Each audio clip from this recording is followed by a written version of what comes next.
Week 5 of the Diddy trial. Diddy has been kicked out of court for trying to pay jurors. Juror 6 was said to have been hacked and was working for Diddy. This shows that Diddy and his agents are still trying to change the outcome of the trial, and things aren't what they seem to be. One of the security guards also said in court that Diddy offered him $100,000 to keep quiet and get rid of the proof. There's a lot to talk about, including destroyed proof and victims disappearing one after the other, so let's start. Really interesting thing just happened in court. So a witness who had just finished wrapping up her testimony left. The jury was excused for lunch, and then the judge turned to the defense team and said to them, "Your client has been nodding vigorously during testimony towards the jury." Now, there are explicit rules in court that the defendant is not allowed to have any form of communication with the jury. And the judge said to the defense team, "Is that going to happen again?" And they said, "No, it is not going to happen again." The judge called it absolutely unacceptable and said that if it does happen again, Combs could be removed from the courtroom altogether. That's the case against music mogul Sean Diddy Combs. All right, the judge issuing a stern warning to Diddy's defense today. And Fox 6's Lisa Evers was inside the courtroom when it all went down. Lisa, what happened? Well, Natasha and Steve, it's hot out here today, but it was scorching hot inside that courtroom on the 26th floor here at federal court where the Diddy trial is taking place. The judge scolded Diddy and said that he had to stop staring at jurors and nodding his head repeatedly while testimony was going on. The judge even saying that he saw it happen twice and warned Diddy that if it happens again, he will take action, which could include banning Diddy from the courtroom itself. 23 of the Diddy trial. The judge chose to question juror number 6. Diddy was told days ago to stop talking to the jurors, and it looks like we now know which jury he was talking to. Juror number 6 has been caught lying about who he is and where he comes from. We were ready for something like this to happen. Diddy knows that he can't change the facts, but he thinks that the jury might be able to help him get out of jail if he spends enough money. Combs' lawyers are pushing to keep juror 6 in the trial, saying it is another move to indict a black guy. Diddy Juror 6 gave multiple inconsistent statements. The judge was going over his issues with juror number 6, and although he did not make a final determination, his thoughts on juror number 6 being removed were pretty clear. He stated that in the initial process, juror number 6 said that he lived in the Bronx with his fiance and his daughter. Then he turned around a while later and said that he moved to New Jersey with his girlfriend and also said that his daughter lived in New Jersey. But then it changed again and said that his daughter lived in the Bronx with his aunt. And he referenced that this was only a couple of the inconsistent statements, that there were more. The judge then stated that he wants this juror off the jury because there is no reason why this man would have to lie, and the only reason he would lie is to be a part of the Diddy trial, which made him worry that this juror might have a malicious intent or an agenda. But then after the judge said that we need to strike this juror off of the jury, Diddy's team started bringing up more arguments about this. Diddy's lawyer said that this juror is important because they need diversity, and he is only one of 4 black men that sit on the jury. He also said that he doesn't believe that these inconsistencies were that big of a deal where this juror would have to be removed. Diddy's team was arguing that this is something that should have been brought up weeks ago, and nobody brought this up, and the government is saying, listen, I didn't even know about this back then. Then Diddy's lawyer said something really, really weird. They said, just bring this juror in, just question him. I'm sure it's nothing. I'm sure he'll be able to explain. But this is what the government wanted the judge to do earlier, and Diddy's lawyer said, no, that would be harassing the juror. Then the judge told everybody to get out of the courtroom, that they needed to have a sealed talk. We'll use this as a reason to file for a mistrial. They are purposely making this trial look bad because they know Diddy has no other way out. So far, they've asked a mistrial on 2 occasions, both of which were denied. If they can show that the jury is compromised or that the inquiry is prejudiced, this case may be dismissed. For the Sean Combs trial, his defense attorneys asked the judge to declare a mistrial in a late-night filing alleging prosecutorial misconduct. Chief Investigative Correspondent Aaron Katursky at the courthouse. Good morning, Aaron. Good morning to you, George. Federal prosecutors, according to the defense, knowingly introduced false testimony that Sean Combs dangled a woman from a 17th floor balcony. It was Brianna Bongolan, a friend of Cassie Ventura, who told the jury that he lifted me up, then put me on top of the rail before throwing her onto furniture. The jury saw photos of a large bruise and her bandaged back. Combs denied it happened, and the defense argued hotel receipts show he was in New York at the time. The judge, though, is unlikely to grant the mistrial, and a fifth week of testimony is going to begin here this morning with Combs' ex-girlfriend, known by the pseudonym Jane, back on the witness stand. She's already tearfully told the jury grueling details of degrading sex with male prostitutes and how she feared if she stopped, Combs would stop paying her rent. Combs denies it all, says all the sex was consensual. And guys, Jane is expected to be on the witness stand for most of the week. Not the first time Diddy has tried to pay someone and dispose of evidence. Eddie Garcia, the security supervisor at the hotel where Diddy and Cassie testified, claimed that Diddy and Christian Caron persuaded him to sign an NDA in connection with the attack. Diddy and his staff desperately wanted to destroy the film of him hitting Cassie in return for $100,000 distributed among hotel security personnel. Garcia claimed he signed a non-disclosure agreement that required his quiet and the deletion of proof. Today, the jurors in his trial heard from a former security supervisor at that hotel. His name is Eddie Garcia, and he testified that not long after the attack happened, Diddy's chief of staff, Christina Coram, called him to ask for the footage. He said that he told her no on the phone, and again when she showed up in the lobby, said he told her no again. But that night, Garcia testified, Christina Coram called him again, and this time she handed the phone to Diddy. Garcia told the jury in Combs' federal trial that Puff said if that video ever got out, it would ruin his career. He testified that Diddy promised to, quote, take care of him if he could only find a way to get that video. And so, Eddie Garcia, who was promised immunity to tell the truth in court, reached out to his boss, who agreed to sell the video for $50,000. And the following day, Garcia brought a USB drive with that video to a meeting, he said included Diddy, that chief of staff, Christina Coram, and one of Diddy's bodyguards. But before handing over that little USB stick, Garcia said he told Diddy he was worried. He was concerned he might be implicated in a crime if Cassie Ventura ever called the police and complained. At which point, according to Garcia, Diddy had a plan. FaceTimed Cassie and ordered her to, quote, tell him you wanted this too, Cassie. A freshly up Cassie was there on the FaceTime wearing a hoodie and complied with Diddy's demand, Eddie testified. He then said he signed a contract swearing that no other copy of the video existed and swearing him to silence with $1 million penalty if he ever spoke of what he saw or of what he did, i.e. the payoff. In return, Garcia says he was handed a bag containing $100,000, double the amount that Garcia's boss had asked. The point of this case is to show that Diddy used his power, connections, and money to exploit vulnerable victims. Diddy is still doing this. Mayor Eric Adams gave Diddy the key to the city weeks before he was arrested. He was aware of Diddy's personality and the fact that an inquiry was happening. Why was this allowed to occur? Diddy reportedly had dirt on Eric Adams, which is why Mayor Eric Adams was arrested immediately following Diddy's arrest. Big breaking news tonight. For the first time in the history of New York City, a sitting mayor has been indicted for crimes. ABC News reporting that Mayor Eric Adams has been indicted by a federal grand jury. We do not know yet the exact charges. Federal authorities have been investigating Adams and members of his staff, issuing subpoenas for documents and cell phones. Several members of administration have resigned, some of them also friends of Mayor Adams. Again, Eric Adams, the 110th mayor of New York, has been indicted by a federal grand jury. Diddy always been the type of individual that wanted to have ups on the next person no matter what they was doing.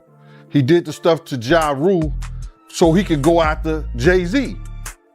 They not gonna come out and speak on nothing that has anything to do with them, and they praying that they not on the tape doing crazy stuff, being oiled up in the whole 9 yards. Until the feds say, hey, yo, listen here. Hey, buddy, we got you on this tape, and girl looked like she was pretty young. We're not gonna show it, but we need you to come and testify against Brother Love. That's when they're gonna start talking. And they're not gonna be talking in his favor. 250 cameras all over the house? Somebody got caught stealing a cookie out the cookie jar. When you that powerful, you didn't get that powerful without having 1 or 2 or maybe 3 ups on somebody. Diddy participated in the destruction of evidence in official police investigations. Every time evidence against Diddy is unearthed, the police accidentally lose it. Fingerprints were found on Kid Cui's car, implicating Diddy to arson, but they were supposedly destroyed in an accident. Do they truly expect us to believe that this is a coincidence? Court has adjourned today in the sex trafficking and racketeering trial of Sean Diddy Combs. Today, the defense requested a mistrial following testimony from an LA arson investigator, but the judge denied the request. ABC's Rena Roy has the latest.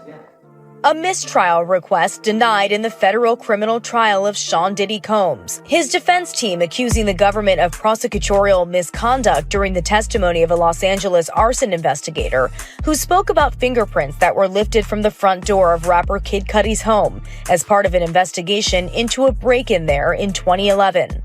The investigator testifying that those fingerprints were destroyed, and when prosecutors asked the investigator if that was unusual, the defense accused them of trying to plant the idea that Combs was responsible. The overall implication, according to the defense, is that somehow Sean Combs created that disappearance. The defense moved for a mistrial, and they moved for it because what they said is it's unduly prejudiced, because this is the whole theory of what the prosecution is putting forth, is that he has this control and can make these investigations disappear. Instead, the judge striking that part of the testimony, telling jurors to disregard it. Right before, the jury heard from a police officer who responded to that break-in, testifying that he saw a black Escalade leaving the scene with plates registered to Combs' company Bad Boy Productions. The arson investigator also testifying about another incident at Kid Cudi's home in 2012 when his Porsche was set on fire. He testified about the smoke and fire damage in these photos that were shown to the jury and said he determined the fire was targeted and started with a Molotov cocktail. Kid Cudi last week testified he believed Combs was responsible for both incidents after finding out he was dating Cassie Ventura. Recently attended Diddy's trial. To support him, a call between Diddy and Kanye was also recently revealed, in which Kanye promised Diddy that he would do whatever he could to aid him. This public show of solidarity is only the tip of the iceberg. Diddy is not standing alone. He is backed by millionaires.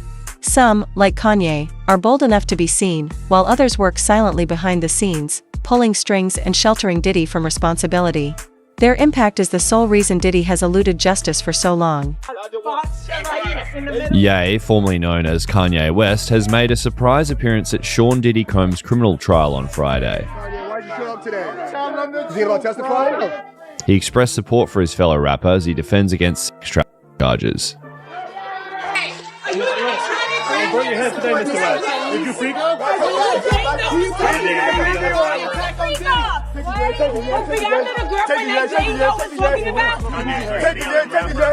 Real from the front line, you know what I'm saying? That's wicked, wicked, wicked. So you be careful. Yeah. We can't do nothing if they, you know what I'm saying? I need you out there, you feel me? Yeah. I hear you. Yes, sir. Yeah. Yes, sir. Man, have some fucking fun. We're not having no fun and then get behind the mic, have some fun, chop up them samples, get back on your hit man vibes and this, have some fun, get back to smiling. Yeah. These other motherfuckers, they waste your time, big. You know what I'm saying? Time that evidence against Diddy has been collected and made public in this way. Photographs from the day of Diddy's arrest were also made public, showing Combs' hotel room stuffed with bags of cocaine, bottles of baby oil, and even guns.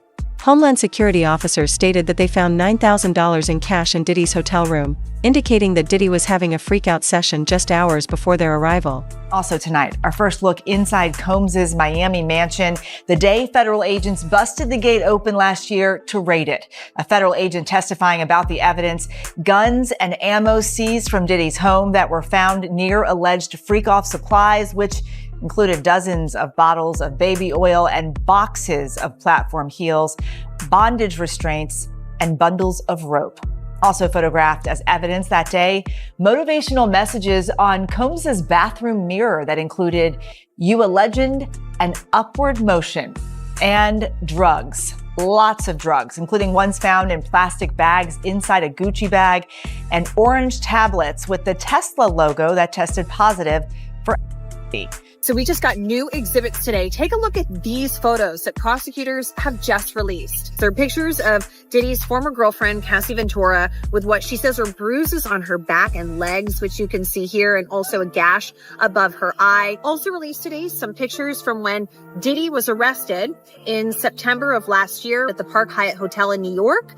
And a special agent with Homeland Security testified last week that some of the items found included baby oil, drugs, these pink packets of ketamine. There's also this image of a knife wedged in a door. Now, Combs, we aren't sure if he's going to be taking the stand in his own defense, but he denies all of the allegations against him. But will all of these witnesses really prove the government's charges that he was running this criminal empire and that he's guilty? That was so disturbing that Diddy had to pay $100,000 to keep it from being revealed. According to Jane, one of the victims who testified in Diddy's federal trial, Diddy would force-feed her narcotics until she vomited and force her to have sexual relations with numerous men at the same time. Diddy's videos featured some very filthy stuff, and he knew that if this got out, he'd never get out of jail. Jane stated that the incessant desire to have sex for Combs' pleasure left her sore, tired, exhausted, and overwhelmed. I felt like an escort. I'm not a trained actress, she explained. It's Diddy Day 19 and the drama is reaching a fever pitch here in this downtown Manhattan courtroom as one of Diddy's exes dropped new bombshells. Wiping away tears from her eyes, she testified she begged Diddy to stop the freak-offs, texting, "I'm not a porn star. I'm not an animal." A social media influencer and Diddy's girlfriend from 2021 to 2024. She used the pseudonym Jane on the stand. She alleged Diddy coerced her into days-long sex parties with male escorts. Text messages from 2023 introduced today in court reveal just how badly Jane wanted out. "I don't want to be used and locked in a room to perform and fulfill your fantasies. I'm coming to the realization of what this really is. My heart is really in this and it's breaking. I don't want to play this role in your life anymore." In one of the more dramatic moments, Jane testified that when Cassie's 2023 lawsuit became public, she fainted. She said when she read 3 pages that echoed her own experience with Diddy, it, quote, felt like a nightmare. Jane's testimony is emotional, but I also say naturally emotional. Sometimes you have witnesses who will testify and get emotional at awkward points in their testimony, but Jane seems very authentic, and that helps her credibility in terms of what she's testifying to. ABC News legal contributor, attorney, and host of Bad Rap, the case against Diddy, Brian Buckmeyer was in the courtroom. The Sean Combs of last week and the Sean Combs of this week does seem slightly different in his demeanor. He doesn't seem to be actively engaging in, let's say, body language or communication with the jury. It could be because of this witness or that he knows they're on the verge of cross-examination, potentially starting tomorrow morning. So not as much vigorous head nodding. Show out of Cassie right here, guys. And there's more news about Diddy's freak-offs. Sean Deering, a male escort mentioned in court, is speaking with People about his time with Cassie at those sex parties. Sean said he was hired more than a dozen times, starting in late 2014 or early 2015, and the tone changed. I just would say overall, the tone was a little darker towards the last time I'd seen them. It was more of a doing this to please him type of spirit overall. I can tell when the energy was different. The former male escort claims Cassie was playing her role. It was evil, and she was under that. Sean says Diddy tried to hire him again in 2017, but he passed. Sean Combs has pled not guilty to all charges against him. She says that Diddy forced her to take drugs and that she would be awake for days, that she was taking ecstasy and she said on these trips, she was sometimes so high on drugs that she lost her sense of self. Jane has finally taken the stand. Now, we're not allowed to reveal her identity because she's testifying under a pseudonym. She's talking about how she and Diddy first met, how they met in Miami and how he was so sweet and loving and that he was actually dating a friend of hers at the time, but that the two of them started going on trips to Turks and Caicos and the Bahamas. During her testimony, she's been crying and it seems like it's been really hard for her to be up there on the stand. She is now talking about how Diddy would make her watch pornography while they were having sex with each other and that he would talk to her about his fantasies. He would make her wear lingerie and what she calls stripper heels, and that at one point he told her that he wanted to see her have sex with other men. That's when he took her to a hotel room and she starts describing how his assistants were in there setting things up with baby oil and the lighting and providing drinks. And she said that when she was there, he then hired an escort from a company called Cowboys for Angels. She said that this escort's name was Dawn and that she had sex with this man in front of Diddy while he clickbaited. Jane testified that over the next few years, 90% of her relationship with Diddy centered around these sexual encounters with male escorts. She testified that she told Diddy multiple times, verbally and in writing, that she did not want to participate in these sexual encounters.